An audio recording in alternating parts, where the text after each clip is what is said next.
नमस्कार, स्वागत है आपका हमारे यूट्यूब चैनल पामस्टी बाय अर्चना में। आज इस वीडियो के माध्यम से हम राहु रेखाओं के बारे में डिस्कस करेंगे।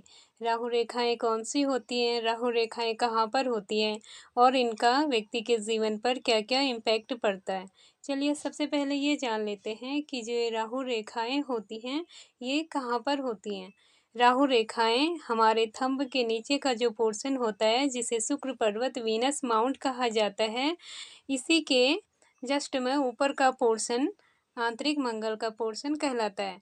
नीचे का पोर्शन जो उभरा हुआ पोर्शन होता है उसे शुक्र पर्वत वीनस माउंट का पोर्शन कहा जाता है और जो उसी के ऊपर का पोर्शन होता है जो थोड़ा सा अंदर की तरफ दबा हुआ होता है उसी को आंतरिक मंगल का पोर्शन कहा जाता है। इसी पोर्शन से अमूमन राहु रेखाएं निकलती हुई दिखाई देती हैं। वैसे राहु रेखाएं शुक्र पर्वत वीनस माउंट से भी निकलती हैं, बट ज़्यादातर राहु रेखाएं आंतरिक मंगल के पोर्शन से ही निकलती हैं।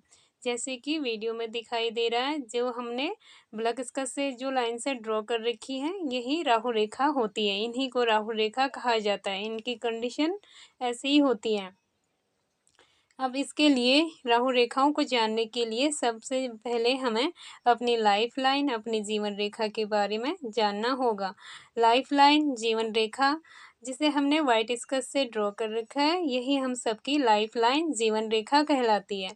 और माइंड लाइन, जो बीच की लाइन है, जिसे हमने ग्रीन स्केच से ड्रॉ कर रखा है, वही हम सबकी माइंड लाइन, मस्तिष्क रेखा होती है। और हार्ट लाइन, जिसे हमने रेड स्केच से ड्रॉ कर रखा है, इसको हार्ट लाइन, हृदय रेखा कहा जाता है। और जो रेड स्केच से जो गोला कर रखा है, ये राहु का क्षेत्र कहलाता है। इस क्षेत्र में जब ये राहु रेखाएं ये लेटी हुई हॉरिजेंटल लाइन से इस क्षेत्र में प्रवेश कर लेती हैं, तो ये राहु रेखाएं कहलाती हैं। ये रेखाएं तब तक राहु रेखाएं नहीं कहलाती जब तक ये लाइफ लाइन के बाहर ही रहती हैं। जब ये लाइफ लाइन के अंदर एंट्री कर लेती हैं, तब से ये राहु रेखाएं कहलाती हैं। राहु रेखाएं जिस भी व्यक्ति के पाँव में होती हैं, ये बहुत अशुभ परिणाम देती हैं। इनका शुभ फल तो बिल्कुल भी नहीं होता, बट अशुभ फल ये बहुत ज़्यादा देती हैं। अब डिपेंड करता है इनकी लेंथ पर।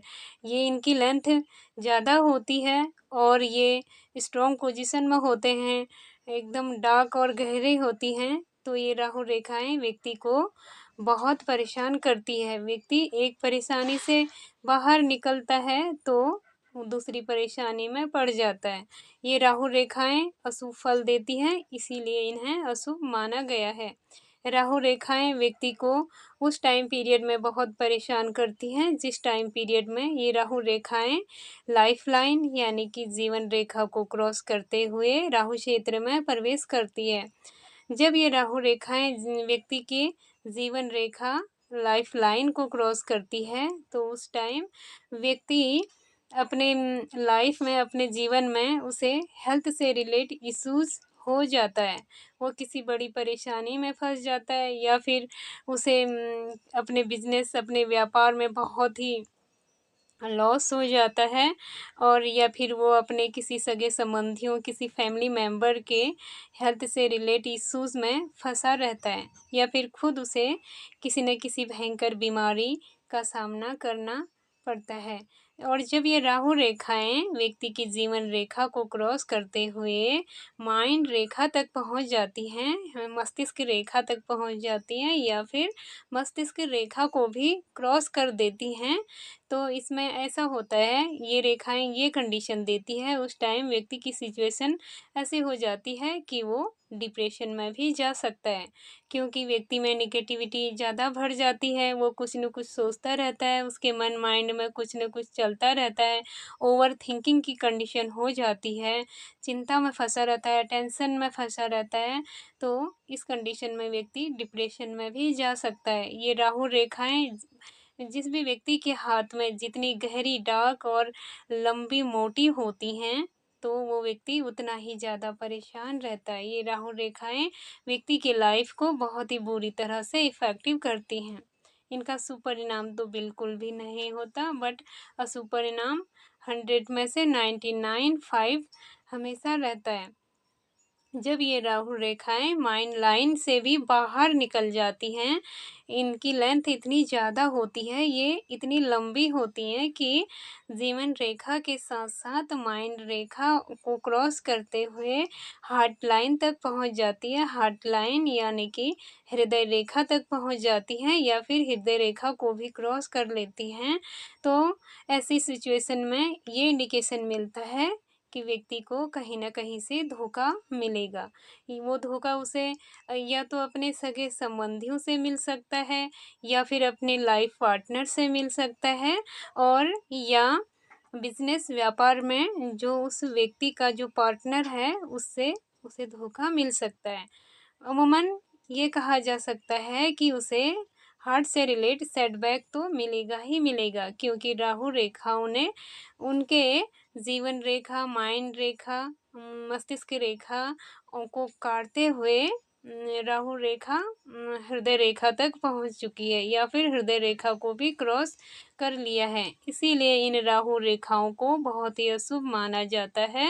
ये उस व्यक्ति को ज़्यादा परेशान करती हैं जिस व्यक्ति के हाथ में ये राहु रेखाएं बहुत ही लंबी लंबी और मोटी होती हैं। इसका मतलब डार्क एवं गहरी होती हैं, लेंथ में अच्छी खासी होती हैं और इनकी संख्या भी अधिक होती है। तो ये राहु रेखाएं उस व्यक्ति को बहुत परेशान करती हैं।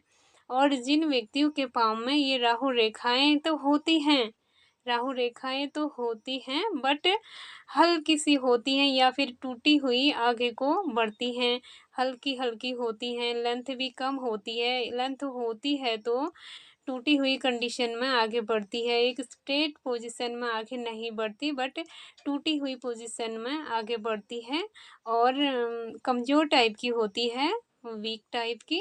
तो ऐसे व्यक्ति को राहु रेखा ये रेखाएं परेशान तो करती हैं, उसकी लाइफ में बुरा इफ़ेक्ट तो पड़ता ही पड़ता है, प्रॉब्लम से क्रिएट होती ही होती हैं बट वो उन प्रॉब्लम्सों से जल्दी बाहर भी निकल जाता है। लेकिन जिस व्यक्ति के पाँव में राहु रेखाएं डार्क एवं गहरी होती हैं, अच्छी खासी लेंथ में होती हैं, तो वो व्यक्ति हमेशा किसी न किसी परेशानी में फंसा रहता है। इसीलिए इन राहु रेखाओं को पाँव में होना अशुभ माना गया है, इनका कोई शुभ इंडिकेशन नहीं मिलता।